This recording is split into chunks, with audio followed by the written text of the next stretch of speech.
Really, really, really important. And the reason being, it says destination could not be started. Click here for details. What does it say? I think we're live anyway, but we didn't get connected in one of the places. So yeah, it looks like Facebook didn't get done. So that's fine. We're not live on Facebook, but we're still live on LinkedIn and YouTube. Here's what's going on today.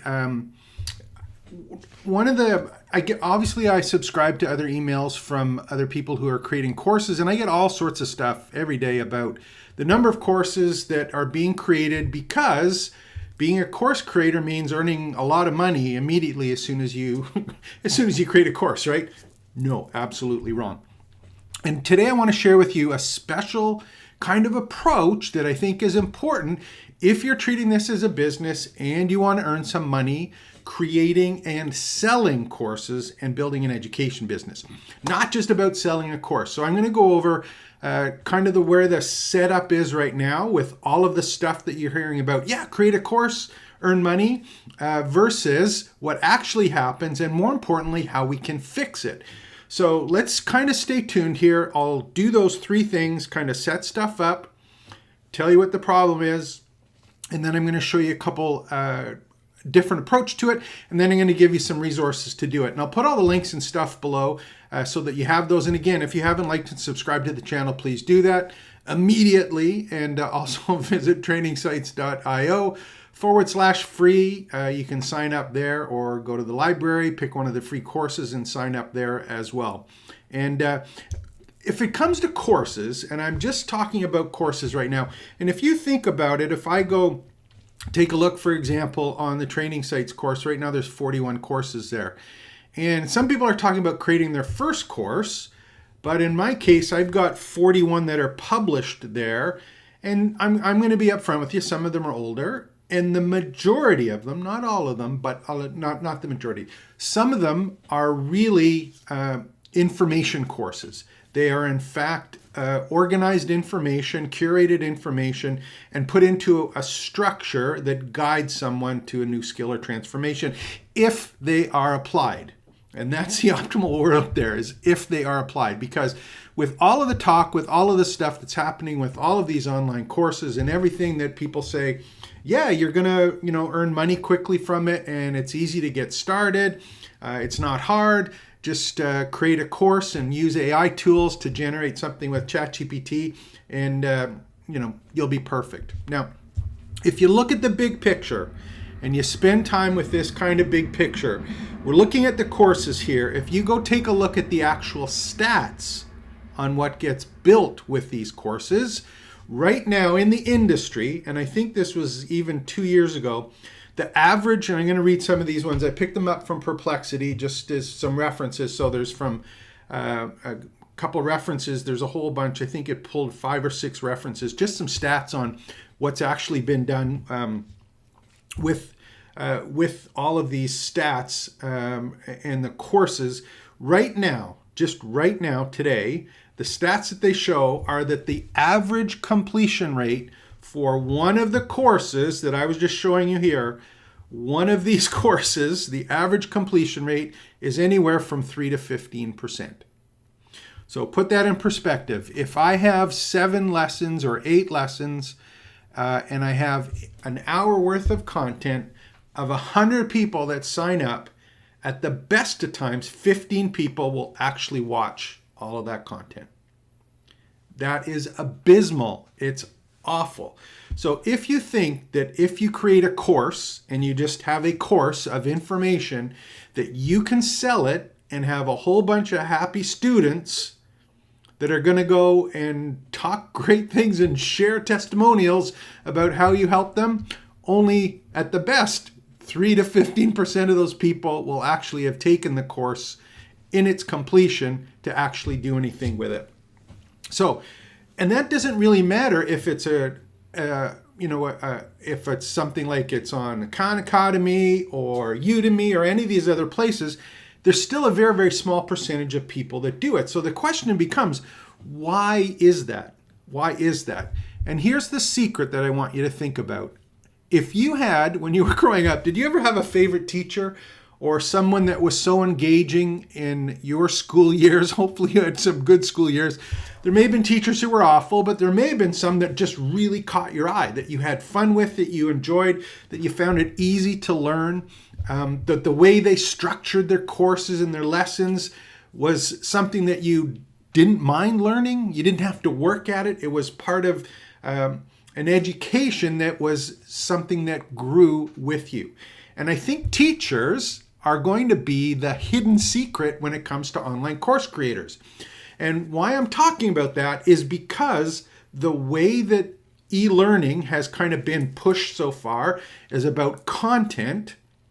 I think what's happening with e-learning now is it's more about engagement and using the strategies that real school teachers used, and having entrepreneurs or subject matter experts who want to teach that stuff. There's going to be kind of like a joining or putting people together or getting people to use the approaches of teachers and online course creators. And I'm not saying that teachers, for example, are not using AI tools or are not learning from all this e-learning stuff.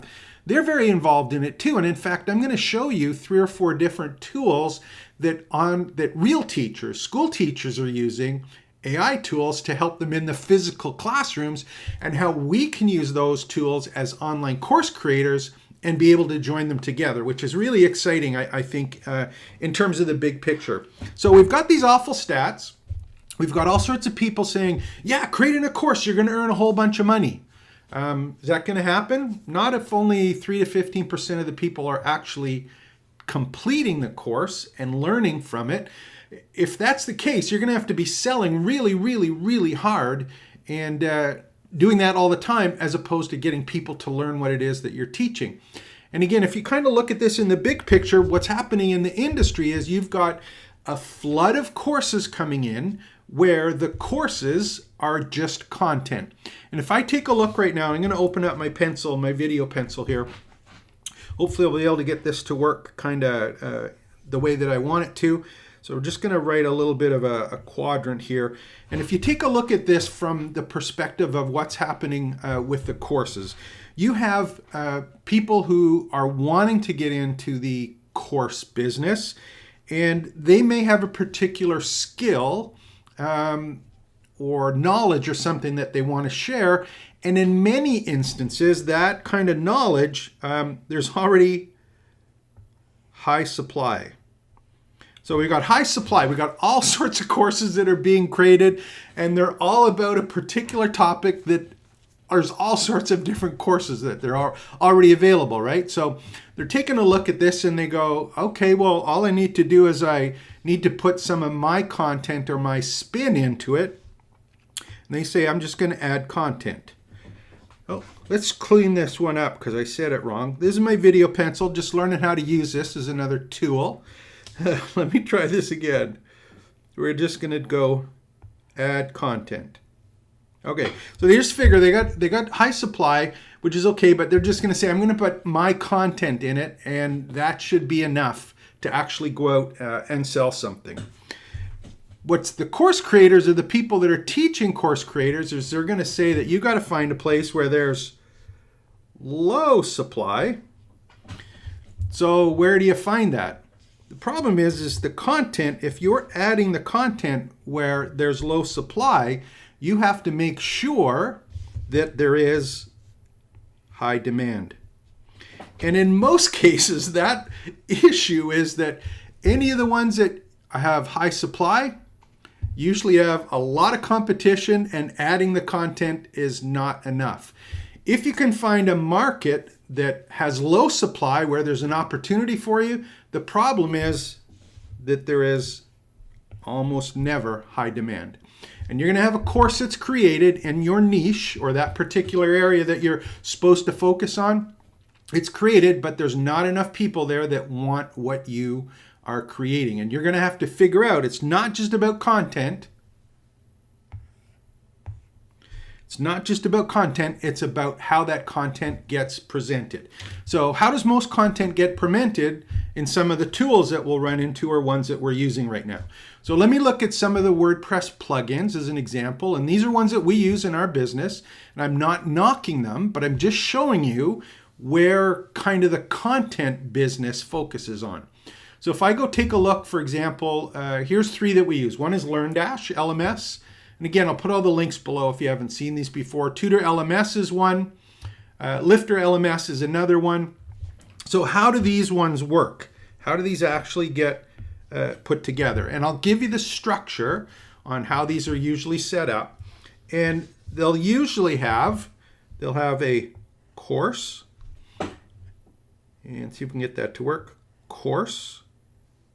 And each of the courses may have lessons.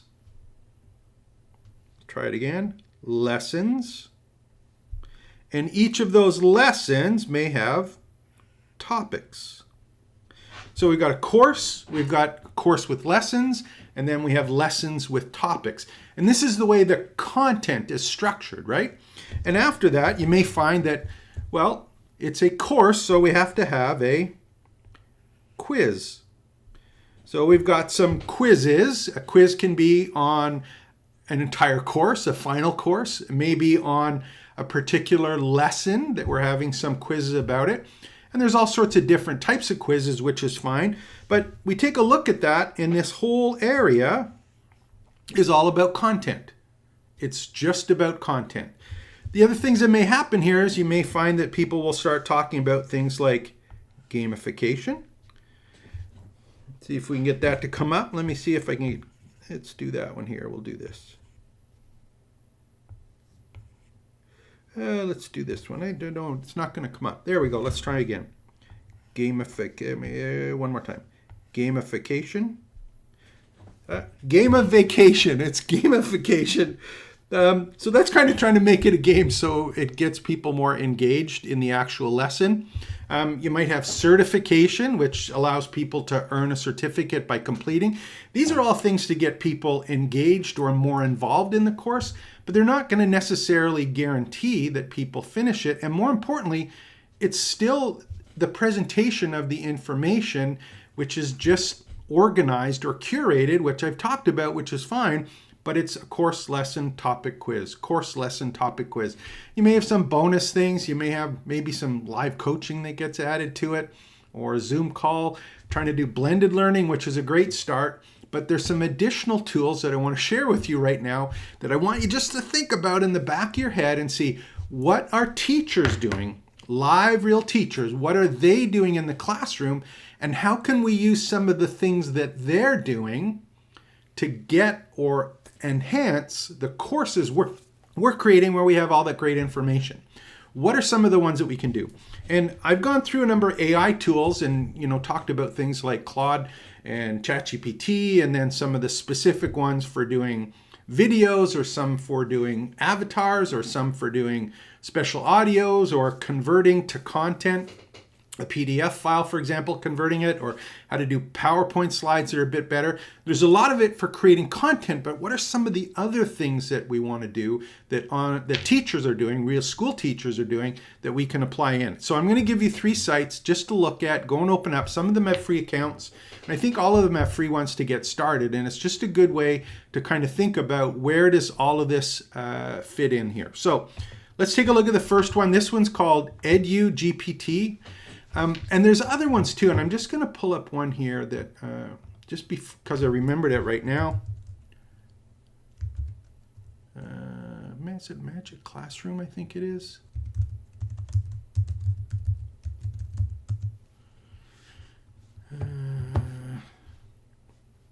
Yeah, I think it's this one here. I think there's a couple. Magic School is one. Yeah, I think this is one here, so we'll come back to them. Here's a couple of them. One is called EduGPT, and I put the links in these ones. And these are AI tools for teachers, not for online course creators, but for teachers. And the thing is that we can apply these tools to our courses to help them stand out more and differentiate them and make them then more than just some content that we created with other AI tools like ChatGPT and stuff.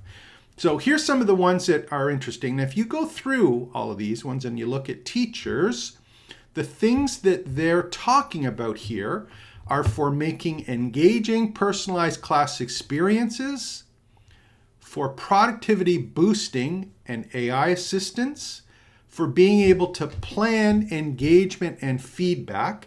So it's not about just spitting stuff out. It's about getting feedback and also making sure that the way that the courses are created is far more engaging. So go and take a look through this one here. There's a whole bunch of different kind of tools and stuff that you can play around with. That one's interesting. The one that I really like is this one right here. So this one's eduaid.ai, and this is all about creating content, but the way in which the content is created is fundamentally different than what we originally think of as I'm going to do a screen capture with a headshot, or I'm going to give you something to have some text to read and then a quiz at the end. And these are the things, just some of the ones that they're talking about. Now, these are things that teachers do. Real live school teachers do, whether it be elementary school or intermediate school or high school or university. These are the things that they're doing, that they spend all sorts of their life going to school to find out and gaining an education and certification about doing that. These are the ones that I kind of got interesting that were here. And they have tools in these AI tools for engagement activities. So these are ones that allow activities to be sprinkled within the content to make sure that those action steps or those engagement activities keep people above that 3 to 15% of the sign up. Things like using evidence statements. It's one thing to regurgitate content, but if you can structure the language or the content in a fashion that keeps people more than engaged, but also understand how things link together. Again, some of the other ones that really caught my eye here that we're kind of playing around with is prior knowledge and scaffolding. So think of it as having a course path or a learning path, not only in an individual course, but in the mini courses or micro courses that you have in your program, how they can build on each other. Unit plans, how to use acronyms, how to do anchor charts, book summaries, demonstrations, instructional scripts to follow, imagery passages, informative text and questions, how to do things with this tool. You can go out and play around with it, sign up with it. I think there's a free account on this one to sign up with, but just start thinking outside of regurgitating content. How do I take things that teachers are doing and make my courses better? Not only because I'm in a competitive space, but I need to make myself stand out than just presenting information. There's all sorts of people talk about, make sure you're branding yourself and be authentic. It's all important, but as this gets more public and more people are getting excited about creating online courses, it's going to be even harder to do this. Some additional ones here, I'll just open up on this one. Some of the other tools, as an example, is this one's called ademia.co. Another one you can go here, help with lesson plans, creative ideas, workflow automations, quiz creators, how to restyle or shorten content. It's one thing to regurgitate stuff that you got from ChatGPT or Claude or any of the other AI tools, but how do you restyle it? Or how do you turn or change the tone in it or compress stuff or clarify stuff? How to set up homework. Different ways to put stories into it. How to rewrite stuff to clean it up again. Plagiarism checks, and there's 20 more here. So all of these tools are ones that teachers are using that I want you to consider as you're building out your course. I'm not talking about changing the actual content. I'm asking you to think a little bit about what are the other things that we can do to teach online, and what are the AI tools that teachers are using to help them in the classroom, and how can we use it to help us, not in the classroom, but live and online. I think there's a whole bunch of great opportunity here for us. We're in a position where, yes, it's going to get competitive. Yes, building an online campus and education business is possible. And I think there's huge opportunity there if we get smart and remember at the end of the day, it's a business. We need to build a campus. We need to have good courses. We need to be able to teach online, and we able to market. So it's starting, building, and growing an education business. So look at all the tools in and around a course. A course is just one piece of it. We've got to get people to actually take the course that we've created, be engaged with it, learn from it, and be able to complete it and become part of the community, an ambassador, part of the campus for us. So hope you enjoyed this. If there are any topics you want to see, obviously just let me know. Love to share this stuff. I get really excited about all the technology available, AI tools, things like that. Whether you're doing it in-house on WordPress, I can do that for you. We can create your course with you. We can create your campus. We can help you market it. You can just focus on creating the content, or at least structuring the content. If you're using a particular tool, software as a service, any of the other tools, we can help you with that as well. And as always, like and subscribe to the channel and join trainingsites.io as we start to put all of this content up that we're creating and organizing it in a way that you can consume it to start, build, and grow your education business. Take care. James Madu, trainingsites.io. We'll see you again tomorrow when I come up with some more ideas about how to start, build, and grow your education business. Take care.